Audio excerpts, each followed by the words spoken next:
Jasmine Crockett strode confidently down the marble hallway of the Rayburn House office building, her bold red blazer standing out among the sea of dark suits. The freshman congresswoman from Texas had just been informed that conservative commentator Mark Levin had spent nearly 20 minutes on his radio show calling her constitutionally illiterate, an embarrassment to Texas, and just another radical trying to destroy America. This wasn't the first time Levin had targeted her. It was the third attack in 2 weeks. But today would be different. Unlike previous instances where Crockett could only respond on social media, Levin was scheduled to testify before the House Judiciary Committee, where Crockett was a member. After weeks of being insulted on national broadcasts, she would finally have the opportunity to confront him face to face. Inside the hearing room, Levin sat at the witness table, shuffling papers with practiced confidence.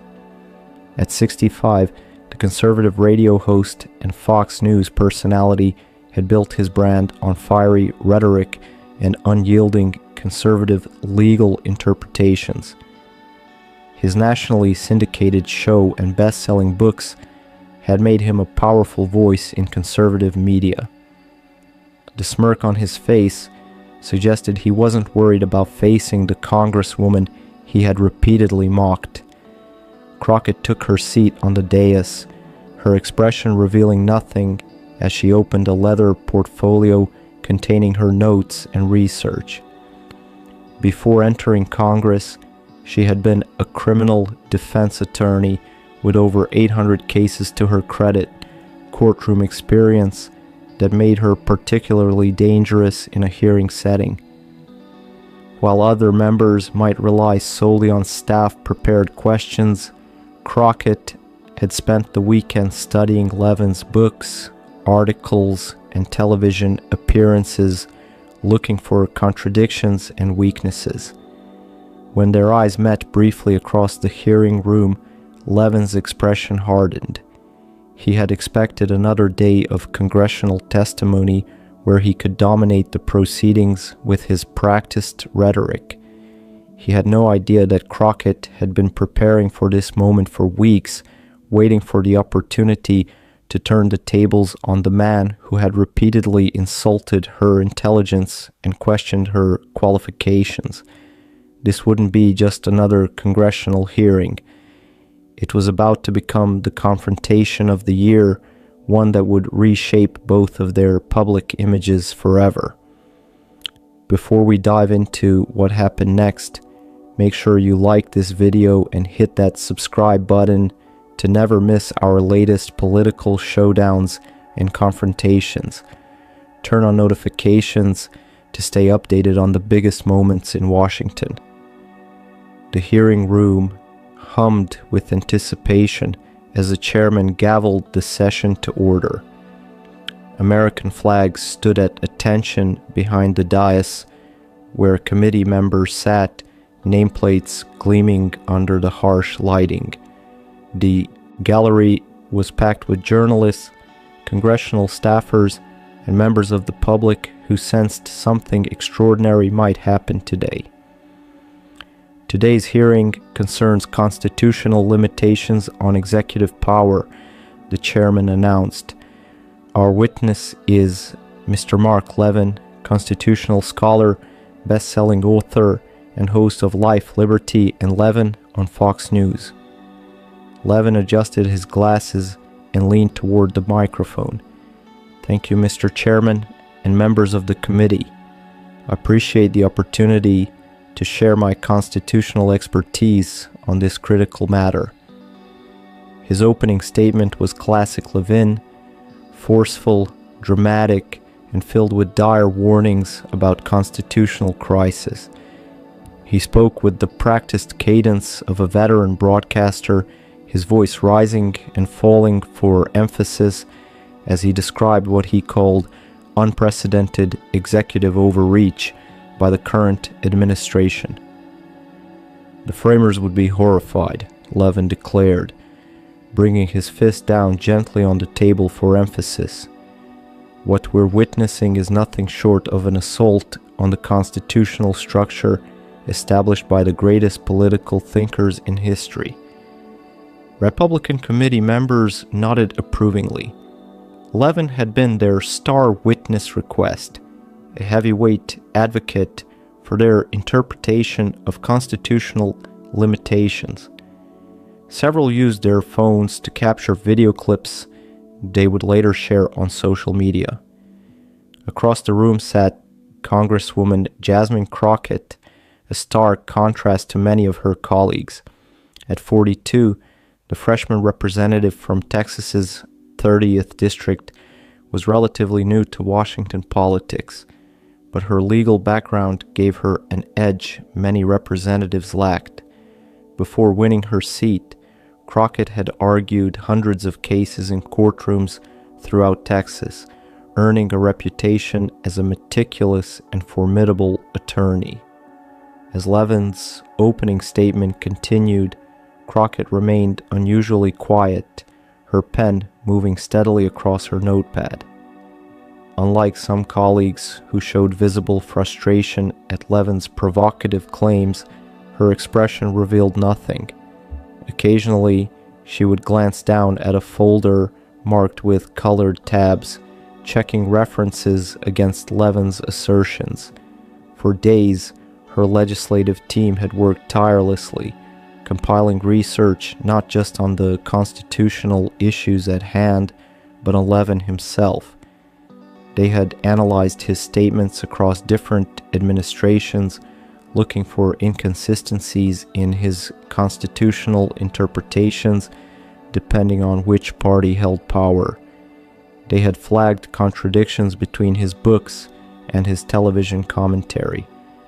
Most importantly, they'd uncovered something Levin likely never expected would come up in this hearing, something Crockett kept in a separate red folder that remained closed for now.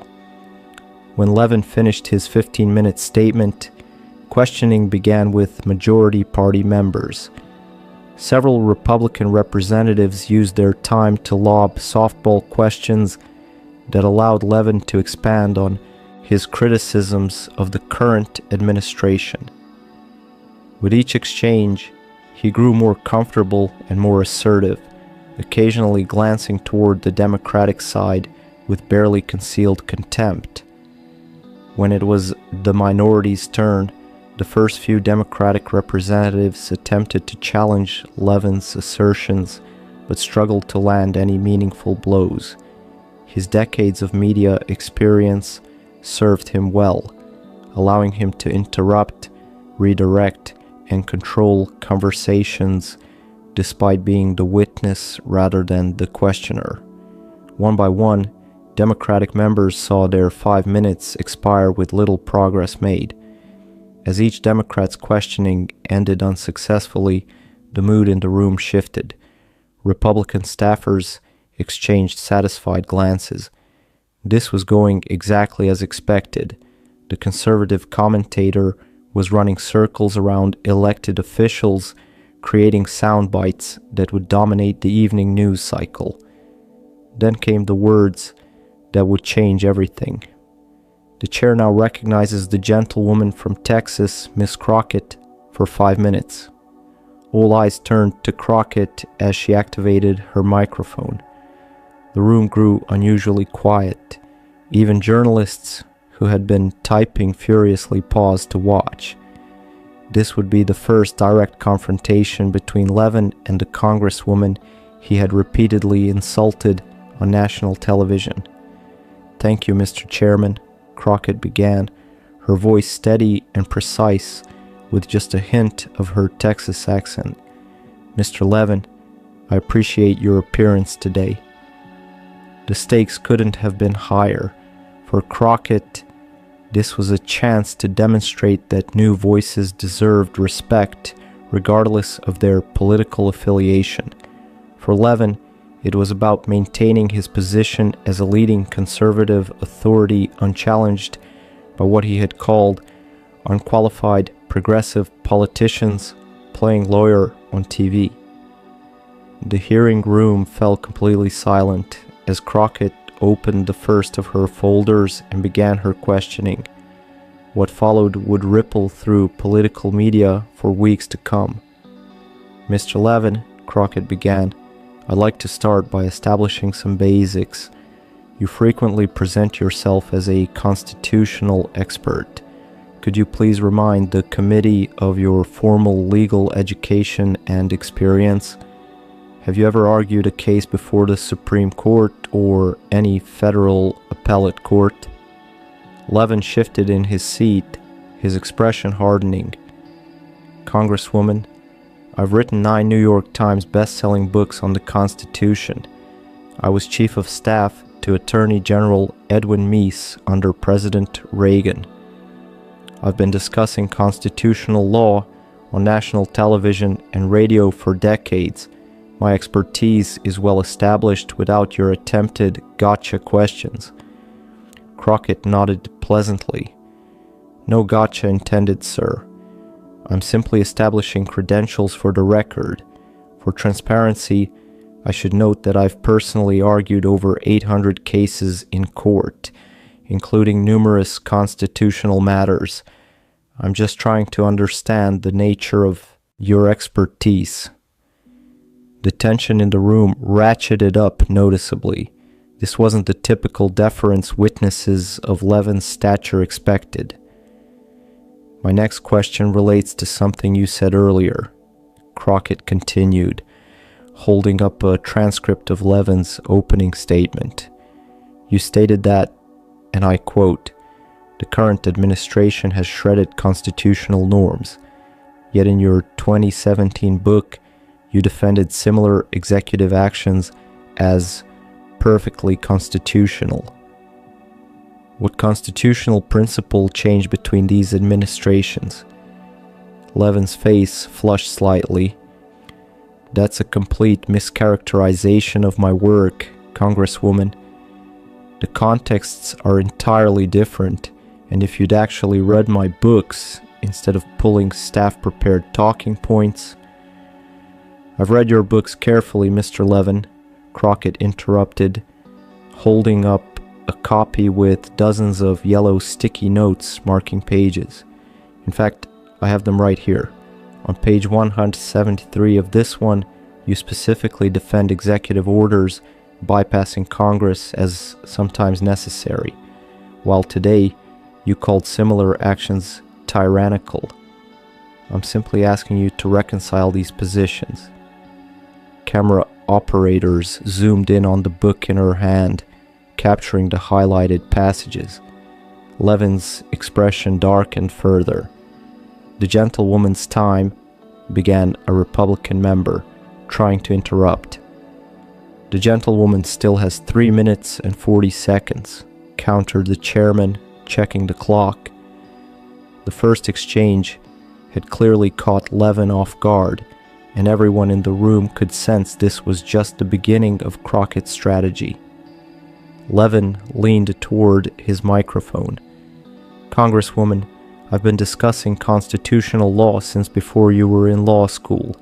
This selective quoting is exactly the kind of dishonest tactic that—" "Mr. Levin," Crockett cut in, her voice firm but composed, "I'm asking straightforward questions about your publicly stated positions. If quoting your own words back to you is uncomfortable, perhaps the inconsistency lies in your positions, not my questions." Murmurs rippled through the chamber. On social media, clips of the exchange were already beginning to circulate. Levin started trending as viewers recognized the methodical trap being set. Levin's face grew redder. "This is exactly why nothing gets done in Congress. Instead of addressing the serious constitutional issues facing our nation, you're playing political games for camera time." "Mr. Levin," Crockett replied, maintaining her composure, "on your show last Thursday, you called me constitutionally illiterate and an embarrassment to Congress. Today, When asked about specific constitutional provisions, you've deflected rather than answering directly. I'm simply giving you the opportunity to demonstrate the expertise you claim I lack. The atmosphere grew increasingly charged. Republican members shifted uncomfortably as Levin struggled to regain his usual commanding presence. "This is outrageous," Levin retorted, his voice rising. "I'm here as an expert witness, not to be cross-examined by someone who—" "But that's exactly how congressional hearings work, Mr. Levin," Crockett replied with a slight smile. "Expert witnesses answer questions from representatives. That's literally the process. Are you suggesting you should be exempt from questioning?" The gallery erupted in shocked murmurs. Levin's followers were accustomed to seeing him dominate conversations, not be put on the defensive by precise questioning. "Let me move to my next question," Crockett continued, her composure unwavering as she turned a page in her notes. "You've repeatedly criticized what you call judicial activism when courts strike down legislation you support, yet you've praised the same courts for striking down legislation you oppose. Can you explain this apparent contradiction in your constitutional interpretation?" Levin's knuckles whitened as he gripped the edge of the table. "The contexts are entirely different, Congresswoman. If you understood constitutional law beyond surface-level partisan talking points, you'd recognize that judicial review has situational boundaries. So the Constitution changes based on which party passed the law being reviewed?" Crockett asked, raising an eyebrow. "That's a fascinating legal theory, Mr. Levin." The room tensed further. This was no longer just a congressional hearing. It was becoming a viral moment as Crockett methodically challenged one of conservative media's most combative voices, using his own words against him. The chairman checked his watch. "The gentlewoman has 1 minute remaining." Crockett nodded her thanks, then opened the red folder that had remained closed throughout the hearing. "Mr. Levin, throughout this hearing and on your show, you've repeatedly questioned my constitutional knowledge. Since you position yourself as an authority, I'd like to ask you a specific constitutional law question that any first-year law student should be able to answer." She picked up a document from her folder. "Could you explain to the committee the three-part test established in Lemon v. Kurtzman regarding the Establishment Clause and how it applies to current cases?" The color drained from Levin's face. He adjusted his glasses, buying time as he recognized the trap. That's a very broad question about a complex legal doctrine." "It's actually quite specific," Crockett countered. "The Lemon test has 3 clear prongs that any law must meet to comply with the Establishment Clause. I'm simply asking you, as a constitutional expert, to name them." The room fell silent. Legal scholars watching recognized the significance.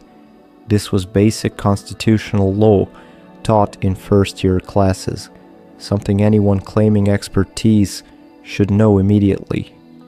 Levin cleared his throat. "The Supreme Court has moved away from rigid tests like—" "So you can't name the 3 prongs of the Lemon test?" "Yes or no, Mr. Levin?" Crockett pressed. "This is absurd," Levin snapped, his voice rising. "I've written entire chapters on church-state separation." Crockett nodded calmly.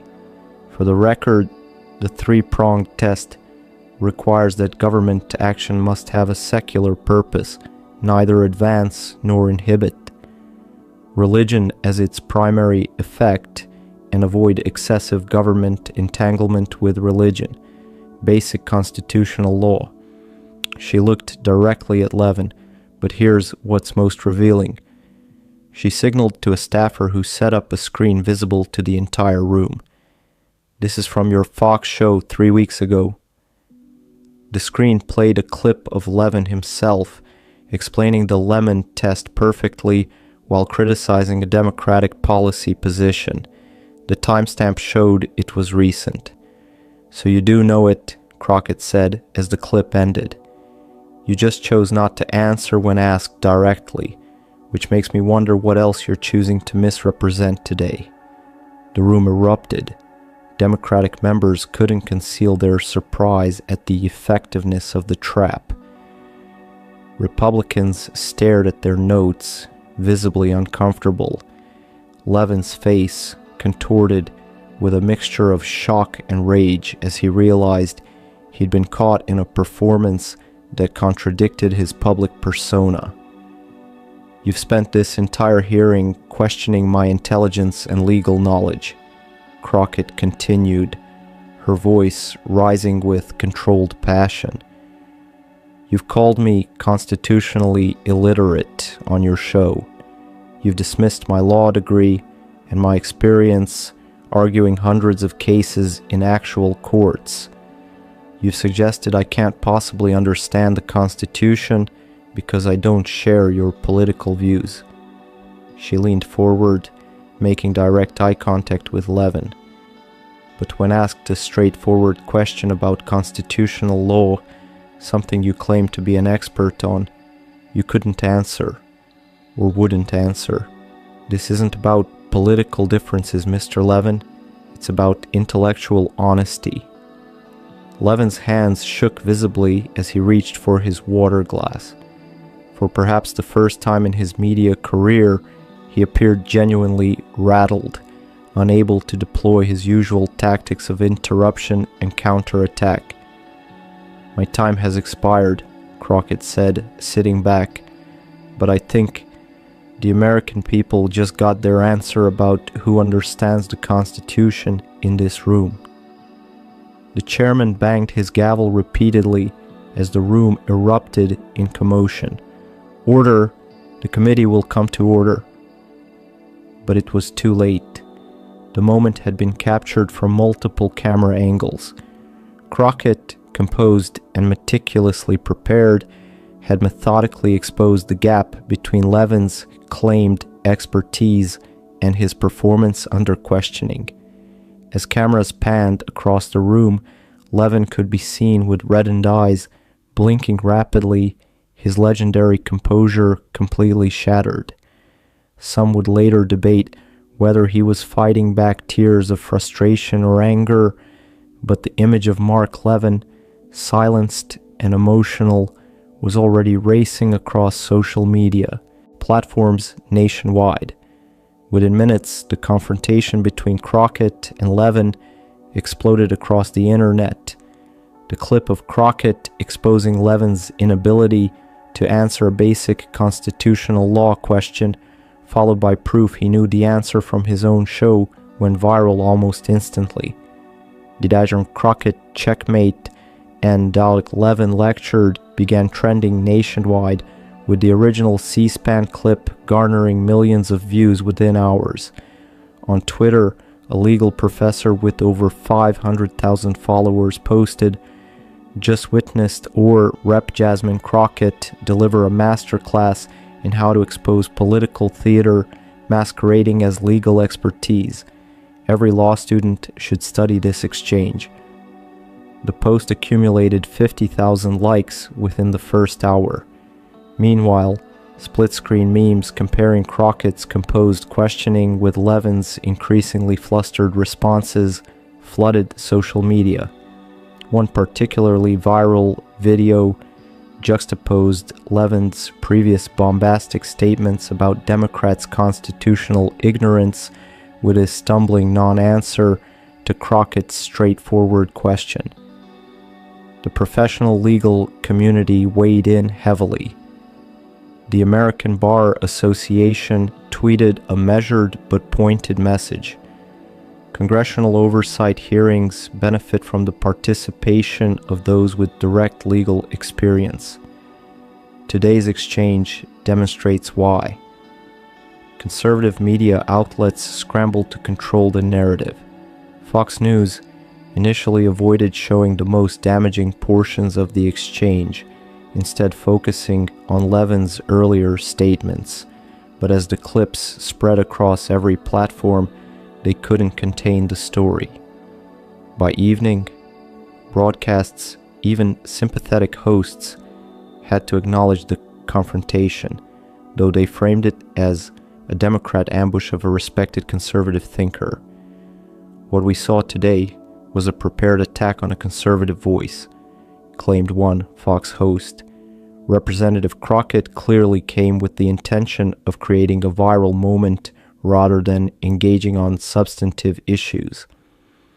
But this framing fell flat when constitutional law professors from across the political spectrum pointed out that Crockett's questions had been substantive, relevant to the hearing topic, and focused on inconsistencies in Levin's own public statements. Levin himself retreated from the hearing during the next break, canceling scheduled media appearances for the remainder of the day. His radio show that afternoon was a pre-recorded segment about an unrelated topic, raising eyebrows among regular listeners who expected him to address the hearing directly. The following morning, Levin posted a lengthy statement on his social media accounts. Yesterday's hearing demonstrated exactly what's wrong with Congress today. Instead of addressing the serious constitutional crisis facing our nation, Representative Crockett chose to engage in personal attacks and gotcha questions irrelevant to the matter at hand. This is why the American people have lost faith in Congress. The statement backfired when legal analysts pointed out that he still hadn't addressed the substantive question or explained his contradictory positions. Still Can't Answer began trending in response, with users posting variations of, "But what are the 3 prongs of the lemon test mark?" For Crockett, the aftermath was transformative. Major news networks that had previously given limited coverage to the freshman representative now sought exclusive interviews.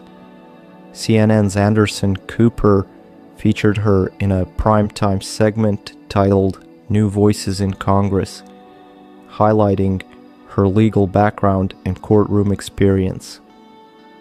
Congresswoman, many viewers are just getting to know you after yesterday's hearing, Cooper began, but you've been fighting these battles in courtrooms for years before coming to Congress. How did your experience as a defense attorney prepare you for moments like this? Crockett's response emphasized substance over spectacle. In a courtroom, credentials and reputation mean nothing if you can't back them up with facts and legal reasoning. The same should be true in our political discourse. When someone positions themselves as an expert but can't answer basic questions in their supposed area of expertise, voters deserve to know that. She continued, I didn't prepare those questions to embarrass Mr. Levin. I prepared them because constitutional interpretation has real consequences for real people. When we debate these principles, we're talking about rights and liberties that affect millions of Americans. That deserves serious, consistent analysis, not partisan flexibility. The political implications spread beyond just the 2 individuals involved.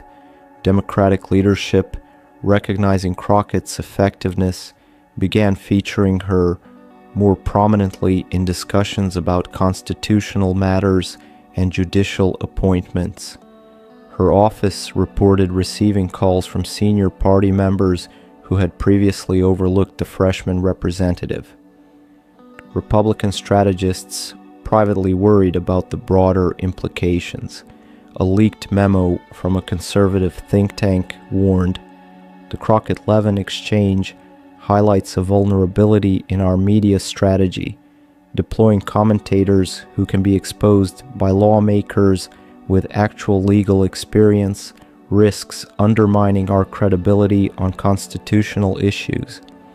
We should prioritize supporting voices with substantive legal backgrounds rather than just media personalities. 3 days after the hearing, Crockett's office released a substantive policy paper on constitutional approaches to executive power, demonstrating that her questioning hadn't been merely for show. She had the depth of knowledge to follow through on the issues raised.